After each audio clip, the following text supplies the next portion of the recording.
Mark 1. Conversations at the speed of sound.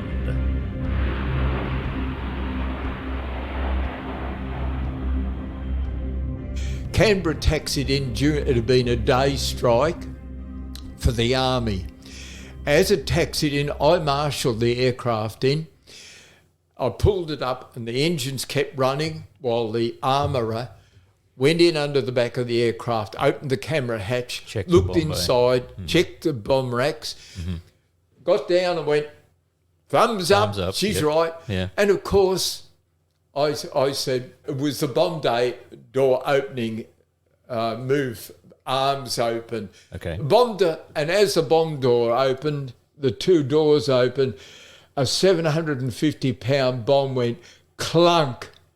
Steel Rudd there, at the time a Royal Australian Air Force Sergeant Engine Fitter servicing No. 2 Squadron RAAF Canberra bombers in Vietnam in 1968. The rest of his story about the loose bomb in the bomb bay later. Hello and welcome to Mac 1, the podcast of the Queensland Air Museum Caloundra. My name is Gary Hills and I am a QAM volunteer, I'm happy to say, and I'll be your host for this second of a two-part feature on the GAF Canberra bomber. Now, if you haven't listened to part 1 yet, I recommend you go back to last week's episode and start there. This episode will make far better sense if you have heard that one first. But before we go any further, a quick shout out to one of our listeners in the good old US of A. Pete Kluke in Georgia sent an email to our historian, Ron Cuskelly, saying something along the lines, I've been enjoying the Mac 1 podcast from the QAM. Nicely done production and great content. Thank you, Pete. It's so nice to know you're listening all the way over there in Georgia. We have an audience all around the world, and it's wonderful to know that you have enjoyed our episodes so far. I believe that you have an interesting story yourself that perhaps one day we might try to capture as, if I'm not mistaken, head of support for Lockheed's legacy aircraft. So now that would be something worth hearing about, because of course we have a couple of representatives of Lockheed aircraft at the Queensland Air Museum. Anyway, thank you, Pete. I'm glad you're listening and I'm glad you like the program. We like to know that you're there too. Maybe come and visit us the next time you're down under. And I have to say this, thanks, mate. So you're about to hear the second part of Peter Growder's recollections of serving as a navigator pilot officer in the Canberras in Vietnam in 1969-70. He retired from the Air Force as Air Commodore in command at Amberley Air Base.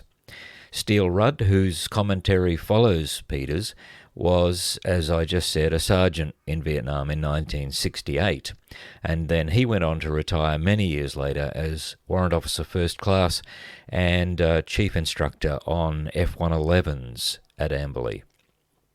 I'm so grateful to both of these gentlemen for giving us a glimpse of the operations of the Canberras from their perspective on the ground and in the air. So, back to Steel Rudd in a moment, but first up, I continued my conversation with Peter Growder. Have we touched on the main points of everyday operations? I mean, you'd go out on the sortie and return as a debrief. Yeah. How long normally before you would be, you mentioned test flying, but ordinarily, how long before you would have to go up again? You would probably fly, I reckon, 5 to 6 days a week.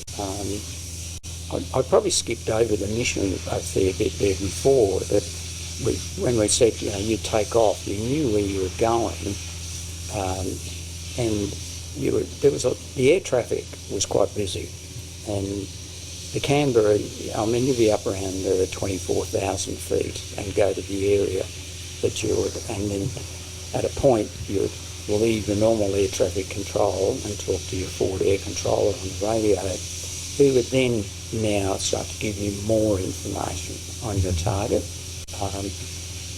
what delivery they wanted, whether it's, a single bomb, a number of bombs, or how it was to be, the type of target, the direction they wanted you to come from, if there's any ground threat in the area. So you had a pretty standard sort of pattern that you went through, and then you'd find when they were ready, the forward air controller would fire his rocket, smoke rocket at the target area, and give you corrections if they were necessary off that rocket smoke.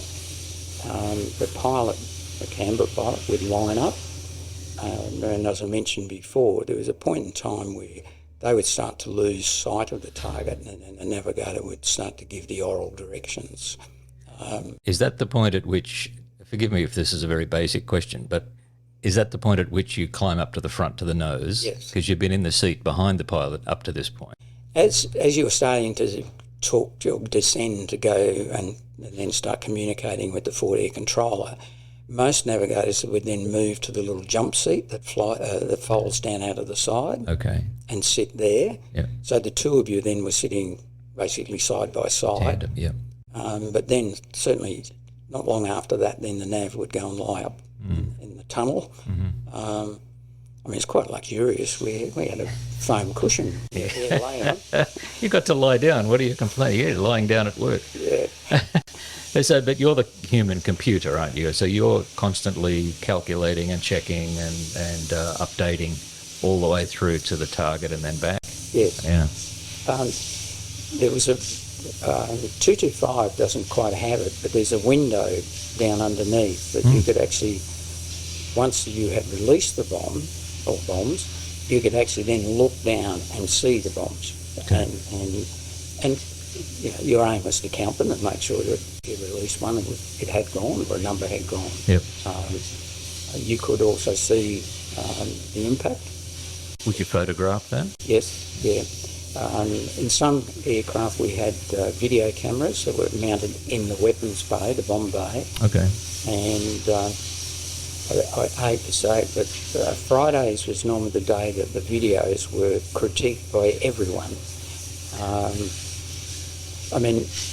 Every bomb released and impact was photographed, and then the weapons officer would actually score you, and so you were constantly under sort of monitoring, to make sure that you were getting the best bombs, and if not, why not? And then, as I said, the videos on Fridays were quite critical of each other, as we peer groups are normally seem to do. You want to get it right, and yes. You want to know that you're improving all the time and so on. Yeah. Okay, so the mission then, you arrive at the location that you're supposed to go, you release the bombs. Do you just return straight home, straight back to base? Yes, normally once you'd expended all your bombs, you came back.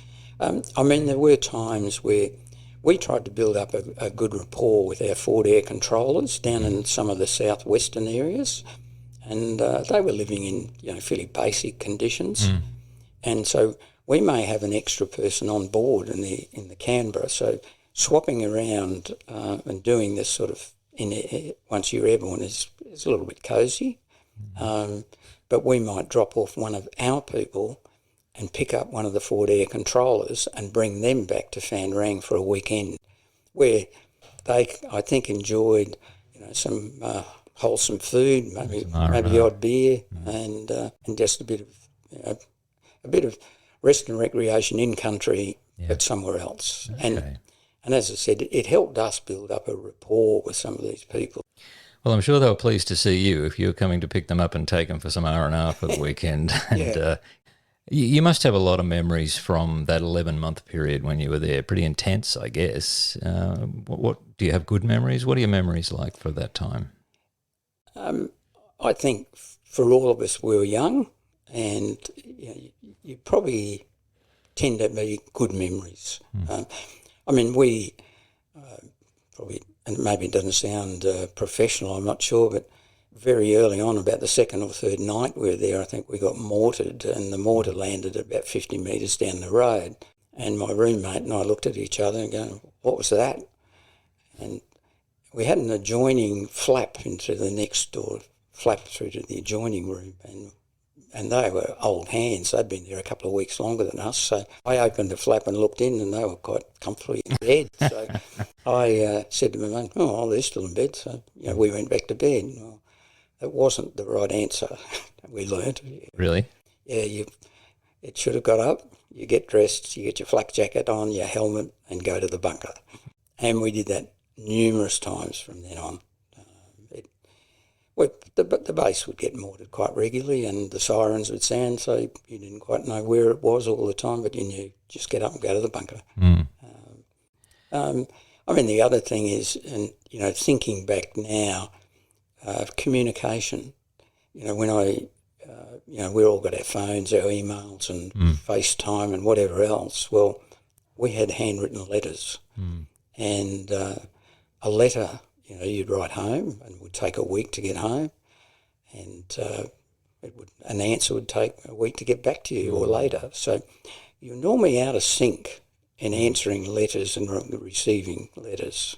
And I think most of us look forward to letters. The odd cake came our way, Yes.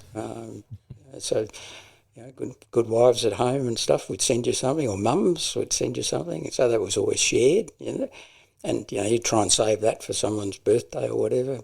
So I think as a group, there was quite good harmony. Other fun times where, we all got mad on flying model aeroplanes at one stage. Really? Not very well, mind you, and most of them crashed. You mean remote control airplanes? No, these were on the string, in those days. Didn't have the remote Of control. course, we're talking the 1960s, yes, of course. And Forgive so- me. And people you served alongside when you were there, have you been able to maintain contact with them over the years?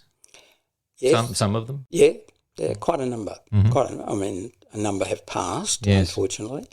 On Long Tan Day, in fact, Brisbane, there's quite a group of us, some around the dozen, try to get together for lunch at one of the places in Brisbane. And, we still communicate. And probably the other thing is a lot of them have moved through some of the aircraft that I mentioned earlier at the same time. They've been on Phantoms or they were on F-111s. Yep.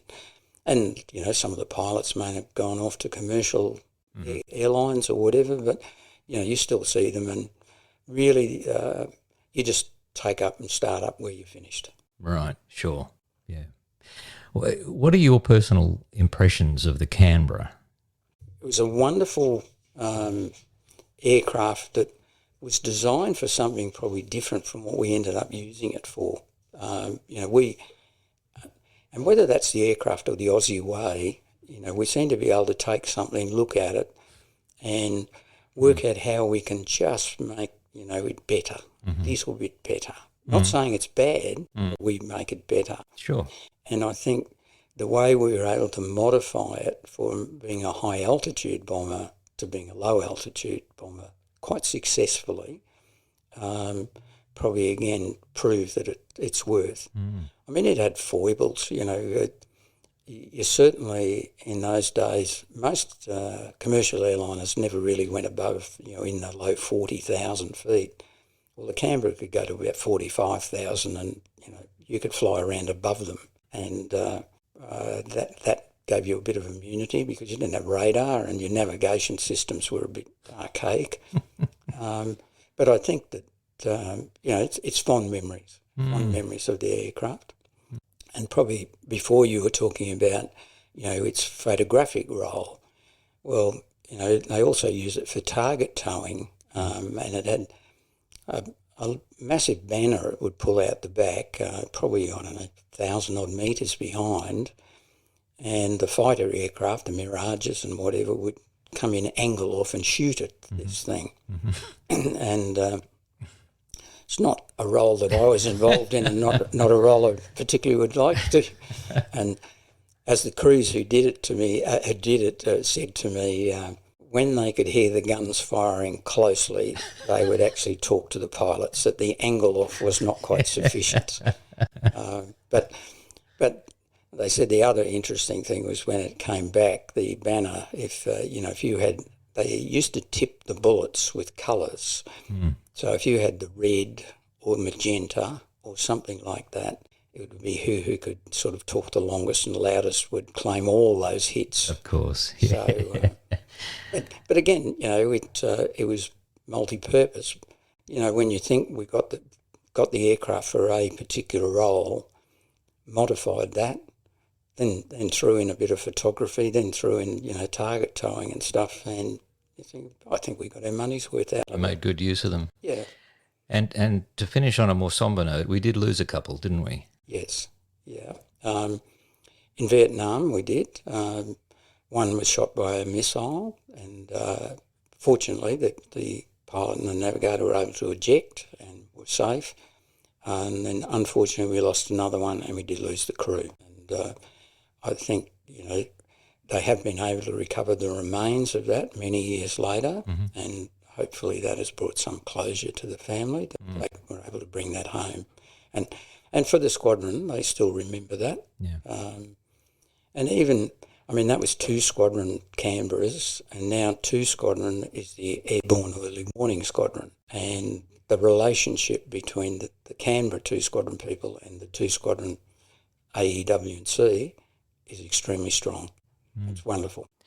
And look, it's so glad that you made it through that whole experience to talk about it today, but we do acknowledge, that this was obviously war, and this is the fact of the matter, that 1 crew was lost and 2 aircraft. Yeah. And thank you very much for talking to me today, Peter.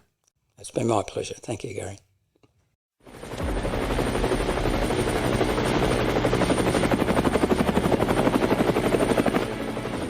Helicopters, helicopters, helicopters. January the 21st, 2023 is the Queensland Air Museum Helicopters Open Day. Don't miss it. Between 10 and 4 that day, it's going to be all helicopters. We'll have all of our military and civilian helicopters open, with guides who have flown in or worked on these aircraft and have great stories to tell. We'll run engines, we'll have helicopter simulators and other activities for the kids. You'll be able to book a joy flight over Caloundra in one of the Ocean View Robinson helicopters, and so much more. Mark your diary now, January the 21st, 2023, for the QAM Helicopters Open Day. See you there.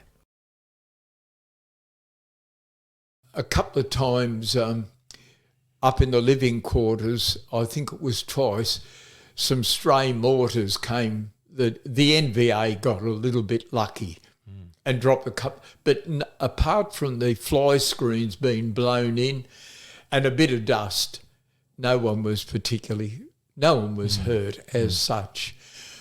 So you talk with a great deal of pride about what you achieved and how well you maintained these aircraft and kept the sorties operating. Yeah. Very hard conditions for everyone, very difficult conditions for the aircraft, obviously, as well. How did the Canberras cope with that level of demand and the heat and, the quick turnarounds and so on? Were they up for the job? They were, bearing in mind, let's face it, they were an old aircraft at that stage. Yes. But our Canberra performed particularly well. The servicing, for us engine fitters, one thing that did cause a lot of work was the fuel pumps, the double D fuel pumps. Now, the double D fuel pump was built by Lucas Rotax, and we in Australia and in England flew with Avtur, a perfect fuel that had designed for the aircraft fuel pumps. However, with the Americans, they get JP4, I think it is, 100 octane, and they throw the odd bucket of oil into it to add some sort of lubrication. So hence, if you see a lot of the older American jets, this giant plume of black smoke, whereas you saw no smoke from behind, Canberras or Sabres or Mirage even. So, but the fuel pumps as a result of JP4 had half-life, and I can tell you changing a double D pump in a revetment where the temperature of the day is 50 degrees in a revetment, and it was the port engine, because the pump was between the up against the engine and the fuselage, and it was very difficult to change, whereas the starboard side, the wing pulled away and it was easy to change the starboard pump. But that was the main thing we had to. So changing fuel pumps in the field, and as I said, in a 50-degree day, so you could last about 10 minutes, and after 10 minutes in the bomb bay working or in the revetted area, you needed to get out. I'll add a funny to this. One day we'd been working in the revetment, servicing an aircraft during the day. Anyway, the lads, the team were with me, 4 or 5, said, how about we get a Coke? And I said, yeah, I was sergeant at the time. And yeah, let's get a Coke. And they said, last to the Coke machine. Boys are all looking at me going, I'm 33 years of age, and all these kids are in their early 20s, 20, 21, 22, and thought, here's an easy, he buys all the Cokes. What they didn't know, when I was younger, I was even timed for 100 yards. So I was standing at the Coke machine when they arrived. Oh, Sarge.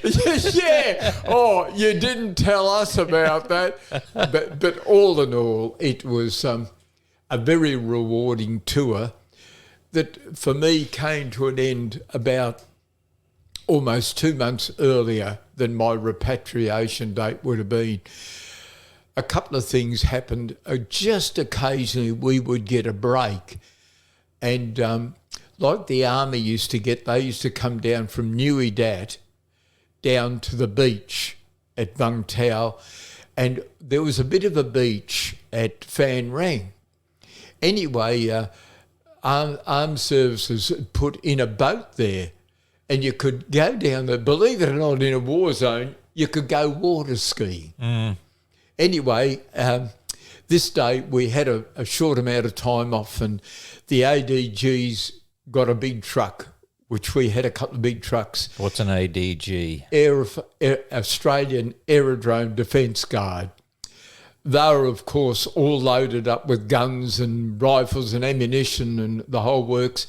And they took about 6 of us down to the beach, the shift that I was on. And whilst water skiing, I slipped up. I hit the sand and hurt myself a bit. I didn't realise how badly at the time. Anyway, got back and had a lovely day at the beach. And maybe about a couple of weeks later, we were doing a quick turnaround at night. Now, what would happen? Canberra would come in from a sortie and taxi up in front of the revetments. An armourer would open the rear camera hatch, look in through the bomb bay to make sure that all the bombs were clear from the bomb racks. Right. And you could see the wingtips. Yep. Then the engines would be shut down, or the bomb bay would be then open and the engine shut down. Then a tractor would back the aircraft into the revetment for refuelling and rearming. I had my flak jacket on like all of us did at night, and I leaned down to get the tow bar that had been connected to the aircraft to hook onto the tractor with one hand. And normally you can just lift it up and clip it on, but the tractor had gone a bit far over the towing, and as I lifted, it didn't come up, but my back gave out. So I carried on, believe it or not, for that night, and next day I went up to see the doctor. So this relates to the water skiing accident? Yeah, you think? yeah, Yes, okay. And this aggravated it. I see. Anyway, the doctor saw it and he said, lay down for a couple of days. And I thought, okay. So I laid down, and you can't lay down when you've got a team. So I went back to work, and it just got worse and worse. Anyway, he decided he better take me up to the American hospital they x-rayed me and said, "You're finished, Buster. You're on your way to hospital." So that afternoon, Hercules, believe it or not, was due in. And Hercules picked me up in an overnight bag. I was on a stretcher, took me down to Vung Tau, where they picked up a heap of army guys wounded that had been stabilised enough to go to Butterworth, to the hospital. So away we went to Butterworth. What, did you have a fractured spine or something? No, I'd pulled 2 discs apart and a nerve had gone in and it was jammed. But before I go any further, there's a good one that you've got to hear, Gary. This is before this happened. Canberra taxied in, it had been a day strike for the Army. As it taxied in, I marshalled the aircraft in. I pulled it up and the engines kept running while the armourer went in under the back of the aircraft, opened the camera hatch, looked inside, checked the bomb racks, got down and went, thumbs up, she's right. Yeah. And of course, they opened it was the bomb day door opening, move, arms open. Okay. And as the bomb door opened, the 2 doors opened, a 750-pound bomb went clunk. The look on my face must have said to the pilot, close it. I was just stunned. This big 750-pounder had obviously been hung up when the bombs were dropped. Yes. But flying back, it had dropped say 3 feet off the rack into the bomb doors. It was lying on the doors. It was, and fortunately, because a bomb's not armed until it leaves the aircraft and a pin is pulled by a cable. Excuse me. The pilot got out and said, "What's wrong?" The engines had stopped. What? You pointed to the... I don't think they could find the armour for a while.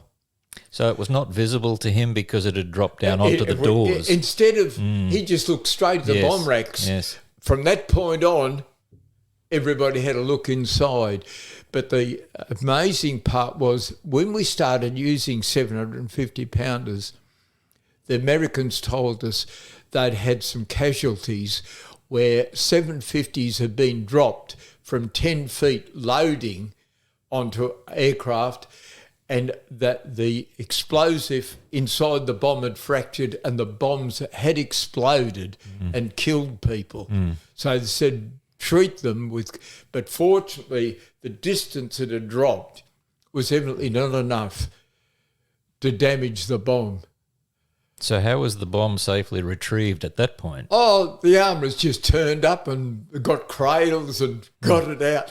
The bomb would have been taken away and probably safely disposed of. Steele, this has been fascinating, and I feel like saying thank you for your service and thank you for the work you did there, and the pride in your voice about the work that you were doing and making sure that your aircraft were in tip-top shape. I mean, you hear these stories about the LACs saying to the pilots, "Don't break my aeroplane," and "What have you done to my aeroplane?" and so on, because you take a certain proprietary pride in that aircraft, don't you, having worked on it and Most sweated over it and bled and so on. Thank you so much, Steele. We'll pick up this story again, but for now, let's just take a break. So that's our episode. Don't forget you can check out the full provenance of the QAM Canberra, number 225, on our website, Queensland Air Museum website, under Collections, meticulously put together by QAM historian Ron Cuskelly. And better yet, if you haven't already come in to visit us and to see 225 for yourself, along with some 80 aircraft of all stripes at the Queensland Air Museum, come on down to 7 Pathfinder Drive, Caloundra, any day between 10 and 4, except Christmas Day and Easter Friday. Thank you for listening. Next week, in the penultimate episode for Season 2, yes, that's right, folks, we're near the end of Season 2, you're going to hear my conversation with centenarian, yes, I said centenarian, 100-year-old Merv Draffin. Dave Dunlop and I sat down and talked with Merv, and you're going to hear his recollections as an RAAF pilot serving in an RAF squadron in Burma during the Second World War, flying Wimpies, the Wellingtons. So that's Merv Draffin next week, and then the following week, our final episode is a real treat. I'll tell you more about that next week. Come in and see us soon. Bye for now.